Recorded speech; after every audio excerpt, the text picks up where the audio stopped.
It's time to cross over once again today as we chat about the Indianapolis Colts and Washington Commanders. But it's not Matt Ryan versus Carson Wentz that we're going to be seeing on Sunday.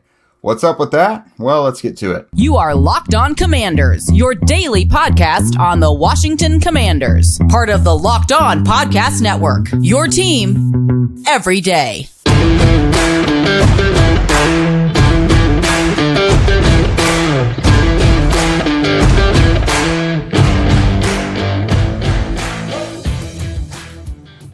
Thank you all for tuning in and making us your number one listen of the day. This is your daily podcast covering your Indianapolis Colts and Washington Commanders, part of the Locked On Podcast Network, your team every day. Crossover Thursday is presented by our friends over at Prize Picks. Prize Picks is so much fun and it's easy to play. There's no competing with other players. It's just you versus the projections that are available. First-time users can receive a 100% instant deposit match up to $100 with promo code LOCKEDON. This is Jake Arthur alongside David Harrison, who covers both the Commanders and Tampa Bay Buccaneers for us here at the Locked On Podcast Network. And he also tackles both teams for Fan Nation as well, just like Zach and I do, doing some double dipping. Yeah. David is actually another longtime friend that I've got here. And man, we first crossed paths about 10 years ago over at Pro Football Spot. And David's honestly the reason I'm here at Locked On, to be honest with you guys. So it's good to be with you, brother. Absolutely, man. I've been looking for it ever since the schedule came out. I was like, players circle dates on the calendar for other reasons. I circle dates on the calendar because not only did I know I get to do this crossover, but I'm also making the trip to Indianapolis. My first trip actually to see an NFL game. Like I've been there for combines, and now I get to actually cover an NFL game in Lucas Oil, which is the whole purpose of it existing in the first place. So it'll be nice to be able to do that finally. Yeah, of course, a good sports town to be in. And I met your buddy James Yarcho from the Bucks when he was out here earlier for preseason. So today we're going to just totally digest Colts and Commanders in this Week 8 matchup and the wackiness that it truly is. Like when the season began, I don't think any of us thought this was what it's going to look like. But sure enough, David, I will roll out the guest carpet for you. What's the biggest storyline you're looking at from a Commander standpoint?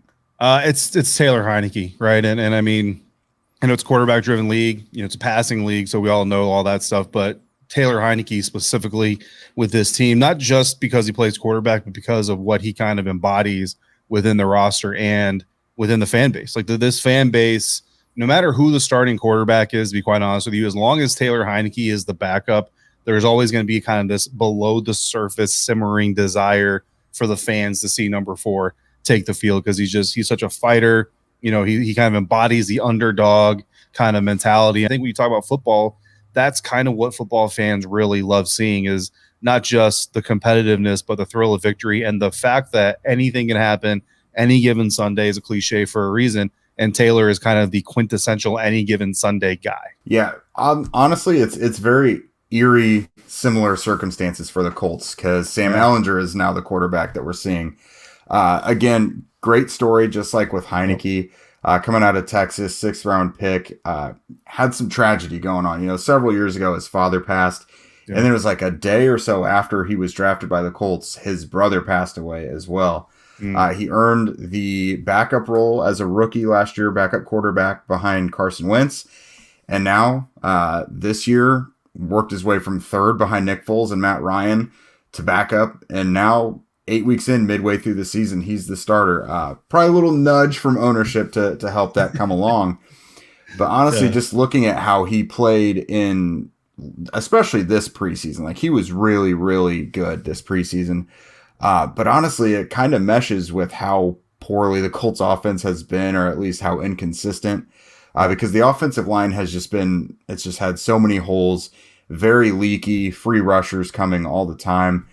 And honestly, that's how the Colts offense was in the preseason. You don't expect an offensive line to do well during the preseason, but under constant duress, he took sacks, but he's a very mobile guy. He's able to extend those plays, keep the play alive, and then find something downfield and make big plays. It's a story of 2 backups basically at some point that we're going to be seeing. And honestly, it may be cause for a more exciting game initially than Carson Wentz versus Matt Ryan might have been. Yeah, I mean, honestly, there's a school of thought here in Washington that you'd almost rather go against Matt Ryan. I mean, most interceptions in the NFL, most sacks in the NFL, most fumbles in the NFL. I think tied for most sacks, or being sacked the most, obviously in the National Football League. Like that's the kind of trend you want to go up against if you're an opponent. Not bringing in the new guy who is drawing Taylor Heinicke comparisons, like you said. But I think as long as they get what they got out of Taylor last week against Green Bay Packers, this team feels like they should be fine. Because you want that second half Heinicke. So first half Heinicke was only 7 for 17, had the one touchdown, the pick six. Second half though, he's 13 for 16, 161 of his 201 yards, and another touchdown. And in the second half, Jake, Heinicke got the Commanders' offense into scoring position on 75% of their possessions. First half, it was 43, which honestly, anything around 50, I think you're okay with, but 75%, obviously much better, and you don't give away a drive that ends in an opponent score. So that's really all the difference. And we saw some wrinkles in the second half against the Packers that we didn't see in the first half. I asked Taylor about that on Wednesday, and he mentioned that's a little bit of Scott Turner, the offense coordinator, catering to what he does best, but also it's a little bit of him being with Scott Turner for so long. Even though they're going to their backup quarterback, they're actually able to unlock more of their playbook than they had with Carson Wentz because Heinicke knows it so much better. Absolutely. And that's again, kind of similar with Sam Ehlinger. He's been a sponge. If he wasn't ready to play physically in either of these last 2 years, they at least knew he was going to know this system. I think the biggest thing is going to be, what does the offense look like with a totally different style of quarterback? The Colts have been looking for more diversity in their passing game and for the run game to open up. I think it creates both opportunities. For the passing game, it shouldn't just be dink and dunk. Like, I think that will happen. He's going to find those shorter routes. But he's shown himself to be a little more aggressive in finding guys downfield, especially when those plays break down. And then as for the run game, it opens up those RPO opportunities a lot more than someone like Matt Ryan could do. And, Jonathan Taylor has yet to really have that Jonathan Taylor moment this year. Right. He had a big game in week 1, but nothing much since then. This could help that a lot. The RPO, just get things back to where it was last year with Carson Wentz. And maybe that brings out another comfort level with Jonathan Taylor. Schematically, if you get things back to how it was last year, maybe Ehlinger can help them with that. We'll see. But it could make things better for the offense. It remains to be seen. Absolutely. Getting more athletic never hurt, right? As long as you use it the right way. Exactly. Before we move on and talk about the biggest matchups that we're going to be keeping our eye on, I want to let you guys know about one of my favorite sponsors, Bird Dogs. Fellas, Bird Dogs just launched sweatpants. It is absolutely sweatpants season. I'm wearing some right now. They're crazy comfy. It's like you're wearing pillows on your legs. It is fall golf season after all as well, so while you may not play like Tiger, you'll feel just as good. Or Shooter McGavin. I don't know about you fellow golfers, but if you're not putting up the shooter after every putt made, I don't know. Bird Dogs joggers are also a higher quality than Lululemon, and they're $20 less. What are we talking about here? Go buy some Bird Dogs. Are you the guy that still wears shorts in the winter? It doesn't matter if it's that 90-degree Florida heat or it's a freaking wind chill of 10 degrees in Chicago. They have their signature shorts with the built-in liners ready for you. They're the most comfortable shorts in existence. Go to birddogs.com and enter promo code LOCKEDON, and they'll throw in a free Bird Dogs rope hat. That's birddogs.com, promo code LOCKEDON, and boom, a free Bird Dogs rope hat with your pair of Bird Dogs. They're the most comfortable shorts, pants, and sweatpants with built-in liners. You will not take these things off, I promise you. Next up, whether you're looking to pop the question, you have a milestone to celebrate, or you want to let your love sparkle, Blue Nile can help you make your celebrations even more memorable. As the original online jeweler, Blue Nile offers the largest selection of independently graded diamonds and pieces priced significantly below traditional retailers. Blue Nile has helped millions of couples create their perfect engagement ring. Their easy tools let you choose the diamond shape, size, and clarity, as well as the setting style. Shop stress-free with Blue Nile's 100% satisfaction guarantee. And they also offer overnight shipping if you're in a rush. You guys, don't tell my wife, but I've actually been looking for the specific piece that I know she wants, and Blue Nile was an easy idea for a great first stop. Make your moments sparkle with Blue Nile. Go to BlueNile.com and use promo code LOCKEDON to save $50 on your purchase of $500 or more. That's BlueNile.com, code LOCKEDON, to save $50 on your purchase of $500 or more. BlueNile.com, code LOCKEDON. All right, David. So we're looking at specific matchups now, just beyond the storylines. For me, one area I'm hoping that Sam Ehlinger kind of gets the Colts rolling in and gets more consistently is the tight end usage. I mean, we've seen that these guys can be really dangerous. Week 4 in their first matchup with the Titans, the Colts tight ends as a group had the most productive day of any tight end group in the NFL in this season to date. But on a week-to-week basis, you just never know if any of these guys are going to have 15 receiving yards. So one thing I wanted to ask you about is, what is Washington's middle of the field like? Like, how do they play against tight ends? Yeah, so when you look over the middle of the field, you're really looking at linebacker Cole Holcomb and their Buffalo nickel Derek Forrest. In their base package, they run what 4-3 is what you would call it, but they don't have 3 linebackers on the field. They have that hybrid safety linebacker Derek Forrest. But they'll also drop Cam Curl into the box depending on the matchups and the looks they're getting from the offense, and let Derek play the more traditional kind of higher up, still strong safety type of, higher up in the formation. So it's really going to be dependent on how Jack Del Rio wants to attack the Colts offense. And then once they look at what the Colts offense is doing, how they want to adjust moving forward. And then Jamin Davis is starting to become more of a kind of a roamer, click and close on the screen, set the edge on the outside run, try to sack the quarterback type of deal. I think that fits his skill set a little bit more. The thing about Cole Holcomb, though, is he missed practice on Wednesday with an injury. That's going to be a concern, because not only is Cole that type of player, but he's also one of the team captains of the defense, and a guy who's really been growing into his role as well. Yeah, it sounds like the Colts tight end size could be a little advantage there then, because between Mo Alley-Cox and Jelani Woods, they've got basketball size. Woods 6'7", Mo Alley-Cox 6'5". So hopefully that's an area that the Colts can get rolling again. What's something that you kind of thought, looking at the Colts roster, you might be interested in looking at for the Commanders? Yeah, it's going to be the Commanders' running game versus the Colts' run defense. And I know that there's some conversation that, maybe the Colts' run defense isn't the greatest in the league, so the Commanders could possibly get some ground there. I'm not even so much worried about exactly how much they do against the Colts' run defense. That might sound kind of weird. So last week, the Washington Commanders were 50% run, 49% pass, which is pretty balanced. But to be honest with you, going back through their 4-game win streak last year during the middle part of the season with Taylor Heinicke quarterback, they were much more run heavy. And that's kind of how Scott Turner, I think, would like to do it. And if it wasn't for the fact that the Commanders came into the second half trailing the Packers, I think you would have seen that approach earlier on in the game. Even still, by the end of it all, Brian Robinson, the rookie running back, who's really still this is his 4th game back. So this is kind of like his last preseason opportunity from the old school preseason guys that remember the full 4 games. So he's still kind of getting up to full speed, obviously looking pretty good, but he had 20 carries last week, 73 yards. Antonio Gibson chipped in 10 more carries for 59 yards, which, 30 carries, 160 or so yards is a good stat line, not an explosive stat line necessarily, but each running back had carries for 20 yards or more. And that's really kind of where the key is they like to kind of hit you with those jabs and the body blows and then try to get the big one. And then when you're stacking the box to run it or to stop the run, that's where they hit you with the play action and hit a guy either running free like Curtis Samuel, or they try to take that deep shot to Terry McLaurin like they did last week on Jair Alexander. Yeah, I was wondering how that transpired, kind of how I heard things when Heinicke started out slow, and that McLaurin dagger was just really something else. All right, so another area I was curious about Ehlinger capitalizing on is during these preseason games, he showed that he does like these big Colts outside receivers. During the preseason, it was primarily Mike Strawn and Desmond Patman. He loved going to those guys. It was another thing where the plays broke down. He loved finding them downfield and utilizing their size in those matchups. Mm-hmm. And so now during the regular season, that's Michael Pittman Jr. and Alec Pierce. Pittman Jr. hasn't really been used downfield as much as he was with Carson Wentz. Carson really liked to find him anywhere on the field.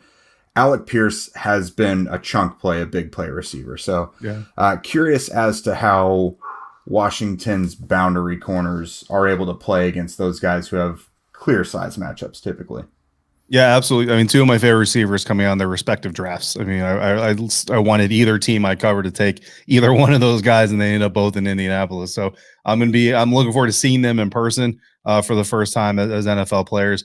And I think the question for me is going to be, can Benjamin St-Juste still, maintain a consistent play that he's been playing or the level that he's been playing at? And I think it's almost starting to feel a little disrespectful, to be quite honest with you. So Benjamin St-Juste in his second year out of Minnesota, was an outside corner last year, kind of a depth outside perimeter defender, but had a lot of concussions, or 3 concussions in his rookie season that kind of held him out. Coming into this year, they wanted to make him their nickel, move him inside. He was doing okay, adequate, right? He was holding his own. But William Jackson III, who they signed away from the Cincinnati Bengals 2 years ago, was really struggling. So he has since been benched. Like, let's, you don't have to color it any other way. He's been benched. Benjamin St-Juste moves outside. Rashad Wildgoose moves into the nickel, and Benjamin St-Juste has been locked down. I mean, he's given up some plays and all that, but he's been one of the better cornerbacks, I think, in the league since he's made that transition. And a lot of people aren't really talking about it. So the more he plays, the more consistently he plays, the better you kind of feel about him. But I still kind of wonder if there's just going to be that game that young guys tend to have, where there's just one game where they just get got. And like you said, Alec Pierce and Michael Pittman Jr., they both kind of bring equal potential, just separate styles. And if the Colts can find one of those styles that works against Ben more than the other, then it could be a long day for him. And then on the other side, I look at Kendall Fuller, who is much more of a zone type of corner, not really very physical, doesn't have a lot of imposing physical traits. And I think, I'm worried about Alec Pierce running right by him or hitting him on a double move and burning him. I'm also worried about Michael Pittman Jr. just bodying him. But at the same time, we've seen Kendall Fuller get bodied by Devontae Smith. So, if Devontae Smith with his small stature can body him, it's, it could be a lot of things. What was really weird to me last week, Jake, is that Aaron Rodgers only targeted the 2 Commanders perimeter defenders in less than a quarter of his passes.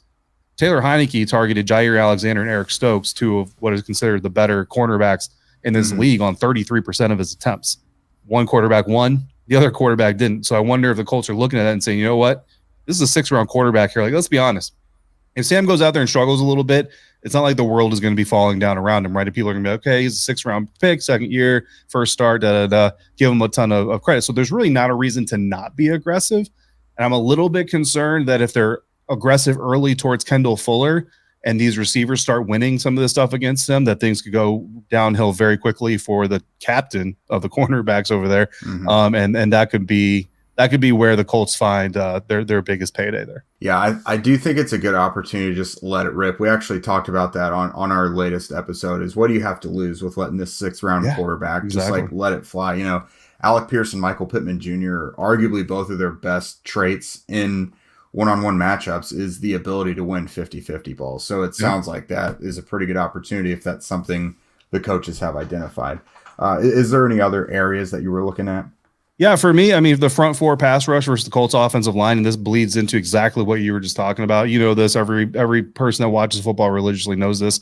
The better pass rush you can get with your organic guys on the front line, the better off you're going to be in pass defense. So if Deron Payne, Jonathan Allen, Montez Sweat, and the rotation at the other defensive end spot, James Smith-Williams, whoever is going to be playing in there in that rotation, can get pressure on Ehlinger, making him get out of the ball, maybe get the ball out sooner than he wants to, so you can't take advantage of some of those downfield potential opportunities, help stop Jonathan Taylor and whoever else is contributing in the run game early. Then it frees up those linebackers, it frees up those corners and safeties to not have to provide that front line support and play better in coverage. And that's what every defense wants. So, but for this one specifically with this matchup, I think you need it a little bit more than you do in some other weeks. Yeah, I'm quite confident in the abilities of Washington's defensive front to make at least a couple things happen in this matchup. Yeah, a lot of people are, but hey, man, like we said, right? Any given Sunday, I'll say it like a 4th time today. I'll say it for sure. I mean, the Colts offensive line has really only had like one solid performance, and even that they were like at an average level. So I would be very surprised if Washington didn't get the check mark on that one.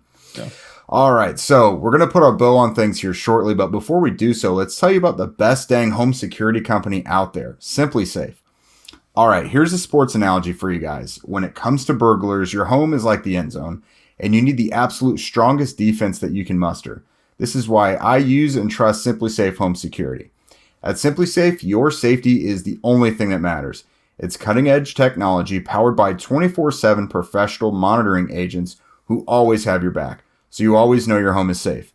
Using the phone to control the system and check cameras and all that good stuff, and honestly, that's just so clutch for me, especially with how much time I've had to spend away from the house lately. I just got back from vacation as well. You want to keep an eye on your house. With 24/7 professional monitoring, Simply Safe's agents call you the moment a threat is detected and dispatch police or first responders in an emergency, even if you're not at home or can't be reached. Customize the perfect system for your home in just a few minutes at simplysafe.com/lockedonnfl. Save 20% on your SimpliSafe security system when you sign up for an interactive monitoring plan and get your first month free. Visit simplysafe.com/lockedonnfl to learn more. There's no safe like SimpliSafe. All right, Dave. The moment is here. It is time to figure out who's going to win this game. I don't know about you, but I truly don't know either way, but I will give you the floor and tell us what you think the score is going to be. Yeah, I've made a habit this season of if I think it's going to be close, I go with the Commanders just because, they're the team I see every day. I see the work they're putting in. I see the potential because you can see what they're trying to work on, trying to do. So it's easier to kind of feel confident in that angle. Obviously, I'm sure it's the same way with the Colts. 3-point spread. The Colts are favored right now, which, typically the home team gets a field goal. So really the bookmaker's kind of telling you it's a push, but we're going to give the Colts the benefit of the doubt because they're home. And I think it's kind of a smart way to do it because, Sam's making his first start. Taylor is kind of a box of chocolates because you never know what you're going to get from a drive-to-drive perspective. And honestly, Taylor's on the injury report right now. Now, he was a full participant, and Jack Del Rio was asked about, whether or not there's any concern about him starting. He kind of brushed it off and was like, he practiced, he's out there. There's nothing else to say, which of course that's what you're going to get. But this thing could be interesting. I'm curious to see how this line moves over the week because Commanders fans are feeling a little confident about this matchup, and it might be a little bit of underselling on Ehlinger. But if a lot of people start betting Washington, how the bookmakers go, they're going to start raising those. They're going to start shifting that line a little bit to make up for those bets that are coming in. I do have the Commanders winning though. I got 27-20. I've got the Commanders. Take the points, don't take the points, whatever you want. The Commanders going to win outright. That's the way I see it. My biggest thing, honestly, Jake, and this is going to be a little unfair from me towards Ehlinger because I haven't seen him since the Senior Bowl, right? I know he played in the preseason, but I don't evaluate the Colts, especially in preseason. He had that really long windup coming out of Texas, and I just look at a potentially suspect offensive line, a defensive line that's really getting after the quarterback, plus a long windup.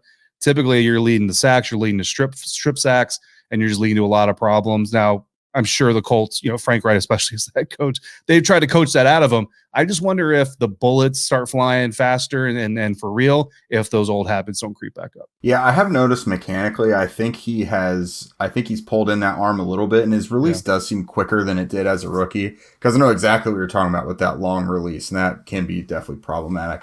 Yeah. So for me, I definitely have it as more of a lower scoring affair. The Colts defense is a pretty good unit. And as long as there's not a pick six or the offense isn't just gifting the opponent points, the Colts can usually hold them low. So I have the Colts winning 14-10. I guess kind of a snoozer for the normal viewer in this one.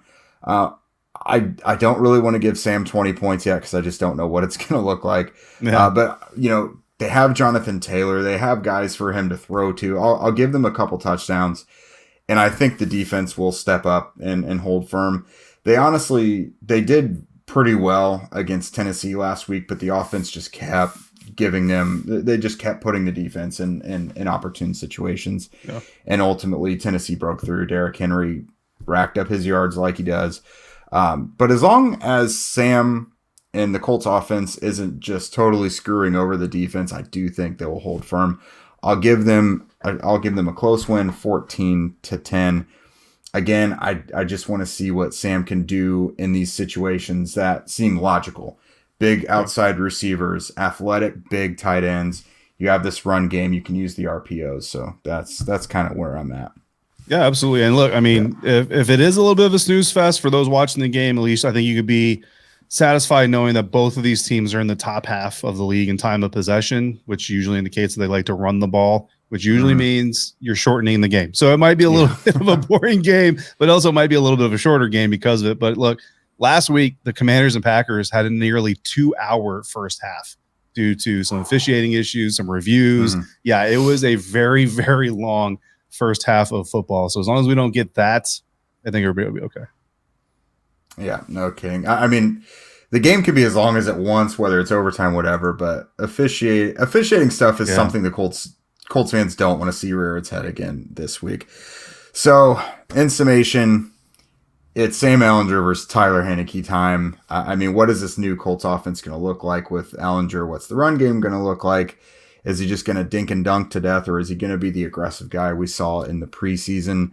Matchup wise, really interested in seeing the Colts' size and whether or not that makes any difference against Washington's defense, which it sounds like, if I'm reading from what David is saying, the Colts could have the advantage there in a couple areas. Mm-hmm. And then, something I hadn't added yet, but the Colts defensive ends got to break through a little bit. They got to put some pressure on Heinicke, because he's another guy that can move around a little bit. Ultimately, Colts 14, Commanders 10 for me.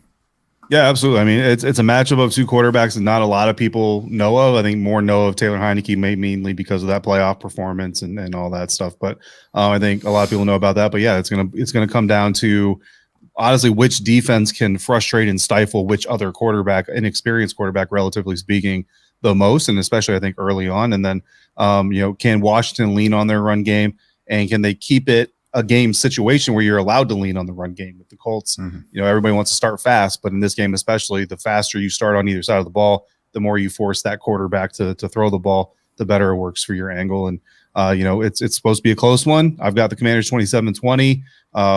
We'll see a relatively low score on either side. Usually 25-26 is kind of the expectation from any team, but this season's been weird, man. So I mean, I can see your score prediction coming true just as much as I can see mine.